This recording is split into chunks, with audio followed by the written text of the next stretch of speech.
Mister റബി, നിങ്ങൾ സെയിൽസിനെ കുറിച്ച് ധാരാളം വീഡിയോ ചെയ്യുന്നത് കാണാറുണ്ട്. ഒരു സെയിൽസ് ഗ്രോത്ത് കൺസൾട്ടൻ്റായിട്ട് നിങ്ങൾ കുറച്ച് കാലമായി വർക്ക് ചെയ്യുന്നു. അപ്പോൾ ഒരു +2 കഴിഞ്ഞൊരു കുട്ടി സെയിൽസ് കരിയറായി ചൂസ് ചെയ്യുന്നതിനെ കുറിച്ച് നിങ്ങൾക്ക് എന്താണ് പറയാനുള്ളത്?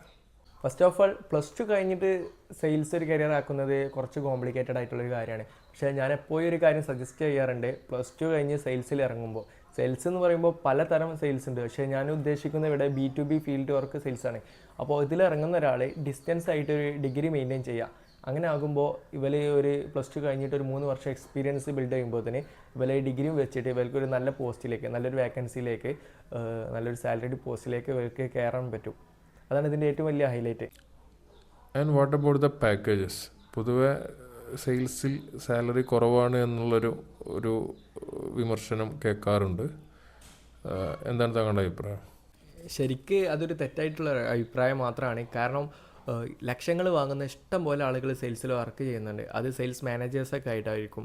ഇപ്പോൾ തുടക്കത്തിൽ ഒരാൾ ഫ്രഷറായിട്ട് കയറുമ്പോൾ എങ്ങനെയായാലും 12 അല്ലെങ്കിൽ 15 ഉണ്ടാവുകയുള്ളൂ. ഇപ്പോഴത്തെ ഒരു കാലത്ത് ഒരു 18 കിട്ടുന്നുണ്ട്. അത് കഴിഞ്ഞിട്ട് അവർ എക്സ്പീരിയൻസ്ഡ് ആകുമ്പോൾ അവരെ ക്വാളിഫിക്കേഷൻ വെച്ചിട്ട് പലതരം കമ്പനീസ്, ഇപ്പോൾ ഇലക്ട്രിക്കലൊക്കെ ആണെങ്കിൽ പോളിക്യാബ്, ഹലോണിക്സ്, ലൂക്കർ, ഇങ്ങനത്തെ കമ്പനിയിലൊക്കെ പോസ്റ്റുകൾ വരും. പിന്നെ ഇതിന് ഒരു പർട്ടിക്കുലർ എക്സ്പീരിയൻസ് ആകുമ്പോൾ ഇപ്പോൾ ഒരു ജില്ല മാനേജ് ചെയ്യുന്നിടത്ത് നിന്ന് 3 ജില്ല മാനേജ് ചെയ്യാൻ തുടങ്ങും. കേരള ഹെഡ് ആവും, പിന്നെ സൗത്ത് ഹെഡ് ആവും, അങ്ങനെ മേലേക്ക് പോയി നാഷണൽ ഹെഡ് വരെയുണ്ട്. ഇതിലൊക്കെ പറഞ്ഞാൽ ഹൈ റേഞ്ച് സാലറിയാണ്. ചിലപ്പോൾ ഇന്ത്യയിൽ നിന്നിട്ട് നല്ല ഉണ്ടാക്കാൻ പറ്റിയൊരു ഫീൽഡ് കൂടിയാണ് ഈ സെയിൽസ് എന്നുള്ളത്. പുറത്ത് പോയാൽ നല്ലോണം ഇൻകം ഉണ്ടാക്കാൻ കഴിയും, ഇൻസെൻറ്റീവ് ആയിട്ടും സാലറി ആയിട്ടും ഫുള്ള്. പിന്നെ അതുപോലെ തന്നെ ഈ അലവൻസ്, പെട്രോള്, റൂം, ഇങ്ങനത്തെ അലവൻസൊക്കെ നമുക്ക് എന്തായാലും ഇതിൽ കിട്ടും. നമ്മൾ ഏത് വലിയ ഫീൽഡിൽ ആയാലും കഴിഞ്ഞാലും, ഏത് ചെറുതിലായാലും വലുതിലായാലും ഇങ്ങനത്തെ അലവൻസൊക്കെ നമുക്ക് ഇതിന്ന് ലഭിക്കും. അതാണ് ഇതിൻ്റെ ഏറ്റവും വലിയ ഹൈലൈറ്റ്. പിന്നെ അതുപോലെ തന്നെ സാലറിക്ക് ഒരു ഗ്രോത്ത് ഉള്ളൊരു ഫീൽഡാണ്. നമ്മളിപ്പോൾ അക്കൗണ്ട്സിനൊക്കെ വെച്ച് കമ്പയർ ചെയ്യുമ്പോൾ, അക്കൗണ്ട്സ് ഇപ്പോൾ ഒരു സാലറിക്ക് കയറി കഴിഞ്ഞാൽ പിന്നെ വേറെ കമ്പനി മാറുമ്പോഴാവും ചിലപ്പോൾ അടുത്ത സാലറി കിട്ടുക. പിന്നെ വർക്കിനനുസരിച്ച് ഇൻസെൻറ്റീവോ കാര്യങ്ങളൊന്നും ഇല്ല. സെയിൽസിൽ എന്ന് പറഞ്ഞു കഴിഞ്ഞാൽ നമ്മൾ ബേസിക് പേൻ്റെ പുറത്ത് നമ്മളിപ്പോൾ ഫ്രണ്ട് ലെവലിലാണെങ്കിൽ മാക്സിമം ഇൻസെൻറ്റീവ് ഉണ്ടാക്കാൻ കഴിയും. അതുപോലെ തന്നെ ഇനിയിപ്പോൾ മാനേജർ ലെവലിലാണെങ്കിൽ നമുക്ക് പ്രൊമോഷൻ ഇങ്ങനെ കിട്ടി പോയിരിക്കും. നമ്മൾ കഴിവിനനുസരിച്ച്, നമ്മുടെ ടീമിൻ്റെ പെർഫോമൻസ് അനുസരിച്ച് നമ്മളെ കമ്പനിയിൽ നമുക്കൊരു പ്രൊമോഷനും കാര്യങ്ങളൊക്കെ ലഭിക്കുമല്ലോ. അപ്പം സെയിൽസിൽ സാലറി കുറവാണെന്നുള്ളത് വെറും തെറ്റായിട്ടുള്ളൊരു ധാരണ മാത്രമാണ്. പിന്നെ ക്വാളിഫിക്കേഷൻ ഇല്ലെങ്കിൽ ഇതിൽ എത്താൻ കുറച്ച് പാടായിരിക്കും. ഇപ്പോൾ നമ്മൾ എത്ര കഴിവുള്ളവനാണെങ്കിലും നമ്മൾ ഫ്രണ്ട് ലൈനിൽ തന്നെ ഉണ്ടാവുകയുള്ളൂ. ഫ്രണ്ട് ലൈനിൽ നിന്നിട്ട് കളിക്കേണ്ടി വരും. നമുക്ക് ക്വാളിഫിക്കേഷൻ ഇല്ലേ, ഡിഗ്രി മസ്റ്റാണ്. അതുപോലെ തന്നെ ബിസിനസ് റിലേറ്റഡ് ആയിട്ടുള്ള ഡിഗ്രീസ് ഉണ്ടെങ്കിൽ, ഇപ്പം ഡിഗ്രി കഴിഞ്ഞിട്ടൊരു MBA ഒക്കെ ഉണ്ടെങ്കിൽ നമുക്ക് എന്തായാലും ഉയർന്ന പോസ്റ്റിലേക്ക് എത്താൻ കഴിയും, നല്ല സാലറിയും വാങ്ങാം. താങ്കളുടെ ഇത്ര കാലത്തെ ഒരു എക്സ്പീരിയൻസിൽ പൊതുവെ സമൂഹം എങ്ങനെയാണ് ഇതിനെ നോക്കിക്കാണുന്നത്? മീൻസ് അവരത് ഒരു ഹൈ പ്രൊഫൈൽ ജോബായിട്ടാണോ അതോ ഒരു സബ്സ്റ്റാൻഡേർഡ് ആയിട്ടാണോ, എങ്ങനെ ഉദ്ദേശിക്കുന്നത്? സെയിൽസിൽ ഞാൻ സ്റ്റോറിൽ നിന്ന് സെയിൽസിൽ തുടങ്ങിയതാണ്. പിന്നെ ഞാൻ B2B ഫീൽഡ് വർക്ക് പഠിക്കാൻ വേണ്ടിയിട്ട് ഇറങ്ങി. അന്ന് ഞാനൊരു സൂര്യ ലൈറ്റിങ്ങിൻ്റെ സപ്ലയർ അടുത്തായിരുന്നു. അപ്പോൾ എല്ലാവരും പറയും, ഈ ബൾബും കമ്പനിയിലല്ലേ, എങ്ങനെ പോവാണ് ബൾബൊക്കെ, അങ്ങനെ ഒരു കാര്യമൊക്കെ സമൂഹത്തിലെല്ലാവരും. അവനെ അവിടെ ഇങ്ങനെ പാരൻസിനായാലും പറയാനൊരു മടിയായിരുന്നു. പിന്നെ ഞാൻ ആഗ്രഹിച്ച് ഞാനൊരു കമ്പനി സ്റ്റാഫായപ്പോൾ ഹലോണിക്സ് ടെക്നോളജി പ്രൈവറ്റ് ലിമിറ്റഡിൻ്റെ മലപ്പുറം കാലിക്കറ്റ് ജില്ലയിലായിരുന്നു അപ്പോയിൻറ്റ് കിട്ടിയത്. പിന്നെ മലപ്പുറത്തിലേക്ക് ട്രാൻസ്ഫർ കിട്ടിയതാണ്. അപ്പോഴും കുടുംബക്കാരുടെ ഇടയിലൊക്കെ ഓൻ ബൾബും കമ്പനിയിലാണ്, അങ്ങനെയാണ്, ഓന് എന്തോ വേറെ പണിയൊന്നും ഇല്ലേ. അപ്പോൾ ഉമ്മ പറയും ഓൻ പഠിക്കുകയാണ്, ഓൻ MBA പഠിക്കുകയാണ്, ഇങ്ങനത്തെ കാര്യത്തിലാണ് പിടിച്ച് നിൽക്കുക. അപ്പോൾ സെയിൽസ് എന്നുള്ളത് പൊതുവേ നമ്മുടെ സമൂഹത്തിലും എല്ലാവർക്കും ദഹിക്കാത്തൊരു ജോബാണ്. എല്ലാവരും അങ്ങനെ ഒരു സംഭവമായിട്ട് കാണുമല്ലോ. പക്ഷേ ഇത് അറിയുന്നവർ ഇതിനെ നല്ല സപ്പോർട്ട് ചെയ്യും. ബിസിനസ് മേഖലയിലുള്ള ആളുകളൊക്കെ ആണെങ്കിൽ നല്ല സപ്പോർട്ട് ചെയ്യും. സാധാരണ അവരെ അറിവ് വെച്ചിട്ടാണ് അവർ കമ്പയർ ചെയ്യുന്നത്. ഇപ്പോൾ ഈ അക്കൗണ്ട്സിലൊക്കെ പഠിക്കുന്നവർക്ക് സെയിൽസിലുള്ളവരോട് കുറച്ചുകൂടി ഒരു ഇഷ്ടം ഉണ്ടാവും. കാരണം അവർ ഒരു ഫ്രീ ആയിട്ടാണ് നടക്കുന്നത്. അവർക്ക് ഇൻസെൻറ്റീവ് കാര്യങ്ങൾ, നല്ല സാലറി, ഇങ്ങനത്തെ ഒക്കെ ഉണ്ടാവും. അപ്പോൾ ഈ അക്കൗണ്ട്സിൽ നിൽക്കുന്നവർക്ക് സെയിൽസിനെ കുറിച്ച് നല്ലോണം അറിയാം. പിന്നെ അതുപോലെ തന്നെ ബിസിനസ് റിലേറ്റഡ് ആയിട്ടുള്ള ആളുകൾക്കും സെയിൽസിനെ കുറിച്ച് നല്ലോണം അറിയാം. അല്ലാതെ സാധാരണയായിട്ട് നമ്മളെ കുടുംബത്തിലുള്ള താത്തകാരും അമ്മായികളും ഇവർക്കൊക്കെയാണ് ഒരു പുച്ഛമായിട്ട് ഇത് കാണുന്നത് പൊതുവേ. അപ്പോൾ ഇതിനെക്കുറിച്ച് അറിയുന്നവർക്ക് സെയിൽസ് ഒരു ബെറ്റർ ഓപ്ഷനാണ്. പിന്നെ ഇത് എല്ലാവർക്കും കഴിയുന്ന ഒരു കാര്യമല്ല, കുറച്ച് സംസാരിക്കാൻ കഴിയണം. അതുപോലെ തന്നെ പ്രൈസൊക്കെ പല ടീമിനോട് സംസാരിക്കുമ്പോൾ നെഗോഷിയേഷനൊക്കെ നിർബന്ധമാണ്. പിന്നെ കുറച്ച് അനലിറ്റിക്കൽ തിങ്കിങ്ങും നമുക്കൊരു സന്ദർഭത്തിനനുസരിച്ച് പെരുമാറാൻ കഴിവുള്ളവർക്കൊക്കെയാണ് ഇത് സെയിൽസ് സൂട്ടാവുള്ളൂ. അതിലൊരു ഗ്രോത്തും പ്രതീക്ഷിക്കാൻ പറ്റുള്ളൂ. റബി ഇപ്പോൾ നിലവിൽ എന്താണ് ചെയ്യുന്നത്? നിലവിലിപ്പോൾ എൻ്റെ 23-ാം വയസ്സാണ്.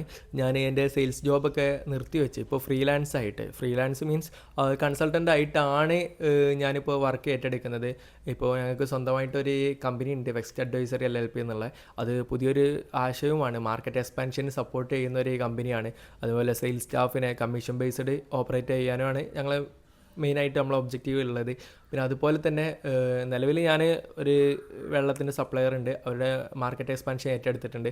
അതുപോലെ തന്നെ ഞങ്ങൾക്ക് ഈ ഇളനാട് മിൽക്കിൻ്റെ ഒരു ബ്രാഞ്ച് ഉണ്ട്, ഞങ്ങളെ കമ്പനിക്ക് തന്നതാണ്, അവരുടെ സ്റ്റാഫിനെ മാനേജ് ചെയ്യാൻ കാര്യങ്ങളൊക്കെ. അപ്പോൾ ഇങ്ങനത്തെ കാര്യങ്ങളൊക്കെയാണ് ഞങ്ങളിപ്പോൾ മെയിൻലി ചെയ്ത് കൊണ്ടുപോകുന്നത്. ഇതിപ്പോൾ ഒന്നുകൂടെ ഫ്രീ ആണ്, ഞങ്ങൾക്ക് ഒരു ബോസ് ഇല്ല, ഞങ്ങളാണ് ബോസ്. ഞങ്ങളെ ഐഡിയാസാണ്, എന്ത് ഐഡിയാസാണ് എൻ്റെ ഉള്ളിലുള്ളത് അത് ചെയ്യാനാണ് എന്നെ അവിടെ ഏൽപ്പിച്ചത്. അപ്പോൾ ഞങ്ങളെ ട്രസ്റ്റ് ചെയ്തിട്ട് ഇപ്പോൾ 2-3 പാർട്ടികൾ ഇപ്പോൾ ഞങ്ങളുടെ അടുത്തുണ്ട്. ഞങ്ങളിപ്പോൾ അത് മുന്നോട്ട് നല്ലപോലെ പോകുന്നുണ്ട്. അപ്പോൾ റബി ഇപ്പോൾ MBA ചെയ്തുകൊണ്ടിരിക്കുന്നു. +2 മുതൽ വർക്കുമുണ്ട്, ഒപ്പം പഠനമുണ്ട്. അതെങ്ങനെയാണ് ചെയ്തതെന്ന് പറയാമോ? ഞാൻ +2 കഴിഞ്ഞപ്പോഴല്ല വർക്ക് തുടങ്ങിയത്. എൻ്റെ 9-ാം ക്ലാസ് മുതൽ ഞാൻ പാർട്ട് ടൈമായിട്ട് ഷോപ്പിൽ നിൽക്കുന്നുണ്ട്. അങ്ങനെ കയറി വന്ന ഒരാളാണ്. അപ്പോൾ +2 കഴിഞ്ഞപ്പോൾ ഞാൻ ഡിസ്റ്റൻസ് ഡിഗ്രി എടുത്തു. അന്ന് എനിക്ക് പഠിത്തത്തിനോടൊന്നും താല്പര്യമില്ല, കാരണം ഞാൻ +2 തന്നെ സ്കൂളിൽ മാവേലിയൊക്കെയായിരുന്നു, എനിക്ക് പഠിത്തം താല്പര്യമില്ല. അന്ന് എങ്ങനെയോ ഞാൻ ഇഗ്നോയിൽ ഡിസ്റ്റൻസ് ഡിഗ്രിക്ക് അപ്ലൈ ചെയ്തു. പിന്നെ അങ്ങോട്ട് ചെയ്തു തുടങ്ങിയപ്പം ഞങ്ങൾ എക്സാമിന് പൊതുവെ പ്രീവിയസ് ക്വസ്റ്റ്യൻ പേപ്പർ അനലൈസ് ചെയ്തിട്ടാണ് പഠിക്കാറുള്ളത്.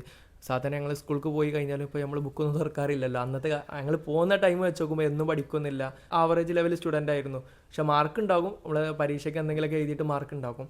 അപ്പോൾ ആ ലെവലിൽ പോയി ഞാൻ +2 കഴിഞ്ഞപ്പം ഡിസ്റ്റൻസ് എനിക്ക് ഒന്നുകൂടെ എളുപ്പമായി, കാരണം എക്സാമിൻ്റെ തലേന്ന് പഠിച്ചാൽ മതി. പിന്നെ അസൈൻമെൻറ്റ് കാര്യങ്ങളുണ്ടാവും. ഇഗ്നോ ആണ്, അപ്പോൾ കുറച്ച് സപ്ലൈ ഒക്കെ കിട്ടും. പക്ഷെ അതൊക്കെ ഞങ്ങൾ എഴുതിയെടുത്തു.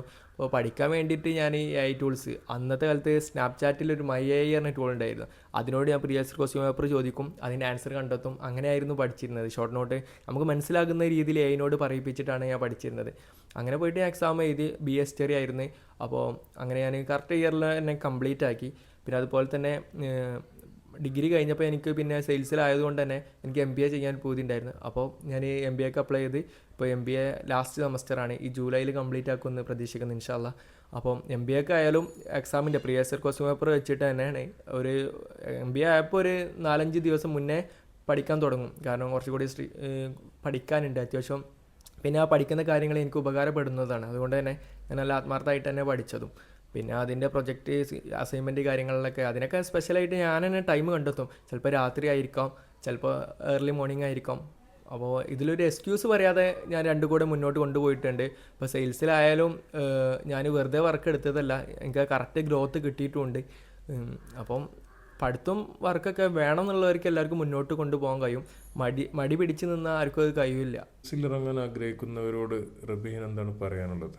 അവരോട് പറയാനുള്ളത്, നിങ്ങൾ സെയിൽസിൽ ഇറങ്ങുമ്പോൾ നിങ്ങൾ എഡ്യൂക്കേഷൻ കൂടെ ഇമ്പോർട്ടൻ്റ് കൊടുക്കണം. പിന്നെ നിങ്ങൾ ആ ഫീൽഡിൽ തന്നെ എന്നും നിൽക്കരുത്. നിങ്ങളെ നോളജ് വെച്ചിട്ട് നിങ്ങൾ പുതുതായിട്ട് എന്തെങ്കിലും തുടങ്ങണം, എന്തെങ്കിലും ബിസിനസ് ആകണം, അല്ലെങ്കിൽ മറ്റുള്ളവർക്ക് പറഞ്ഞു കൊടുക്കുന്ന രീതിയിൽ അതിൽ ഇംപ്ലിമെൻറ്റ് ചെയ്ത് കാണിച്ചു കൊടുക്കുന്ന രീതിയിൽ എന്തെങ്കിലും തുടങ്ങണം, ഒരു ക്രിയേറ്റീവായിട്ട്. അല്ലാതെ നമ്മൾ ആ സ്റ്റേജിൽ നിന്ന് കഴിഞ്ഞാൽ 40 എബോ ഏജ് ആകുമ്പോൾ നമുക്ക് ചിലപ്പോൾ ഈ യൂത്തിലുള്ള ഒരു എനർജി കിട്ടില്ല. അപ്പോൾ നമ്മൾ കമ്പനിയിൽ നിന്നൊക്കെ ഫയർ ചെയ്യാനൊക്കെ ചാൻസ് ഉണ്ടാവും.